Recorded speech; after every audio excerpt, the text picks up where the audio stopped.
Le Nouvel An chinois, c'est quand même une super opportunité d'en apprendre davantage sur la culture chinoise. Alors si vous souhaitez plonger dans l'univers des arts asiatiques, je vous recommande de vous rendre au Centre culturel de Chine à Paris. Il y a deux expositions à ne surtout pas manquer. La première s'intitule Reflet d'humeur. Elle met à l'honneur l'impression à l'eau sur planche de bois. C'est un savoureux mélange entre art contemporain et techniques artisanales traditionnelles chinoises. Ces œuvres sont signées par 3 artistes chinois de renom, mais dépêchez-vous parce que vous n'avez plus que jusqu'au 6 février pour en profiter. La deuxième exposition, quant à elle, célèbre le serpent, puisque vous le savez, cette année est placée sous le signe du serpent de bois. Après un concours qui a réuni plus de 4000 créations, les œuvres primées sont exposées pour le plus grand plaisir des visiteurs, une fois de plus, au Centre culturel de Chine à Paris. Vous avez jusqu'au 15 février pour en profiter, alors notez-le bien dans vos agendas.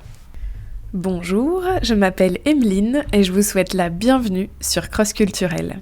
Ici, vous entendrez des témoignages, des faits divers, et puis des histoires, tout simplement, en lien avec les différences culturelles.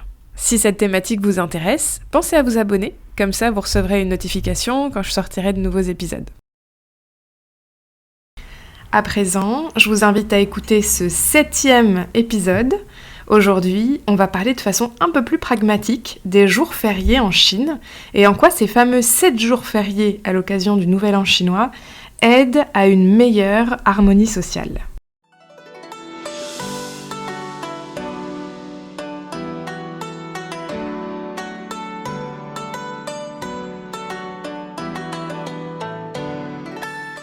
En ce qui concerne les jours fériés nationaux, si on suit vraiment le calendrier, le premier jour férié, c'est le Nouvel An, mais selon le calendrier grégorien. Après, le deuxième, c'est le Nouvel An chinois. À part le jour du Nouvel An, on a généralement 7 jours de repos. Après vient la fête de Qingming, donc la fête de mort. C'est le début avril. Ça dure généralement une seule journée. Et il y a ce qu'on appelle la fête du travail, le 1er mai. Généralement, ça peut durer 5 jours, mais il peut y avoir des petits ajustements. Après, il y a une fête très très importante, c'est la fête des bateaux dragons. C'est généralement fin juin, aussi une seule journée. La fête de la mi-automne, c'est aussi une fête qui met en valeur la réunion familiale. C'est souvent entre le septembre et le octobre, en fonction du calendrier lunisolaire traditionnel. C'est une seule journée. Et après, comme on a évoqué tout à l'heure, il y a la fête nationale, donc du 1er au 7 octobre. Ça dure 7 jours. Donc finalement, en cumulé, les Chinois, ils ont à peu près au moins une vingtaine de jours par an finalement. Oui, finalement, je pense que c'est déjà pas mal. Mais je pense qu'en Ouais. ce qui concerne les congés payés, il y en a moins qu'en Chine, Oui. en Chine qu'en France. Ouais. Oui, là, c'est vraiment des fêtes officielles pendant lesquelles bon, bah, on ne travaille pas, mais ce ne sont pas considérés comme des congés payés qu'on peut poser quand on veut dans l'année. Mm, tout à fait. Alors, justement, donc le Nouvel An chinois, c'est le moment où on va avoir le temps d'aller en famille. Et dans ton post LinkedIn que j'avais lu, tu avais dit que c'était vraiment un moment d'harmonie sociale. Et donc, ça m'avait un peu intriguée. Est-ce que tu peux nous expliquer pourquoi est-ce que c'est considéré comme un moment d'harmonie sociale? Alors, je pense que la fête du printemps, le Nouvel An, c'est bien plus qu'une simple fête. En effet, c'est profondément ancré dans la culture chinoise. C'est un moment de rassemblement déjà, de partage et également de réconciliation. Par exemple, le Nouvel An est l'occasion la plus importante de l'année pour les familles de se retrouver. Ça, c'est déjà l'essentiel. Des millions de personnes, souvent séparées par les grandes distances à cause du travail ou des études. En fait, ils entreprennent le voyage de retour au foyer pendant cette période. Il y a des trains, des bus, des voitures partagées. Voilà. C'est ce qu'on appelle le Chunwing. Chun qui veut dire printemps et Wing qui veut dire transport. Voilà. Derrière ce phénomène, je pense qu'il y a des valeurs qui sont véhiculées. Par exemple, la réunion familiale, ce sont plutôt des valeurs confucéennes de piété filiale et d'harmonie familiale. qui sont considérées vraiment, selon le confucianisme, comme les bases de la stabilité, de la solidarité sociale.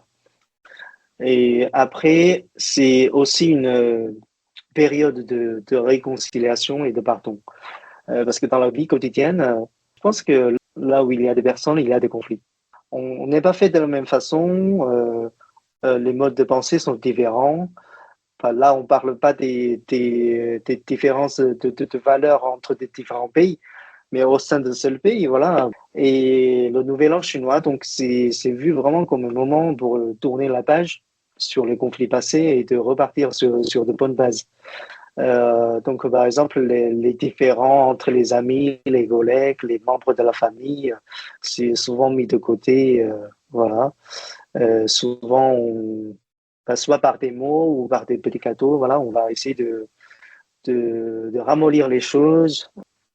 Et également, le Nouvel An chinois, pourquoi on l'associe énormément à l'harmonie? Parce qu'il y a aussi cet aspect de partage et de générosité. Par exemple, il y a des enveloppes rouges, les enveloppes rouges que vous avez souvent entendu parler. L'échange d'enveloppes rouges contenant de l'argent, c'est vraiment un geste symbolisant le partage de la prospérité et le souhait de chance pour l'année à venir. Après, c'est une fête communautaire. Il y a beaucoup de célébrations. Par exemple, il y a des danses de lion ou du dragon, des feux d'artifice, le gala, où tout le monde se réunit, voilà, pour partager ce moment important. Après, si on revient à l'origine de la fête du printemps, c'est aussi une harmonie non seulement entre les humains, mais aussi entre l'homme et la nature. Parce qu'en Chine, on parle aussi du ciel, de la terre et les êtres humains. Il faut vraiment avoir une harmonie entre ces éléments. Donc, la fête du printemps, ça marque la fin de l'hiver et le début d'un nouveau cycle agricole. Donc, cette transition, ça célèbre aussi à l'harmonie entre l'homme et son environnement.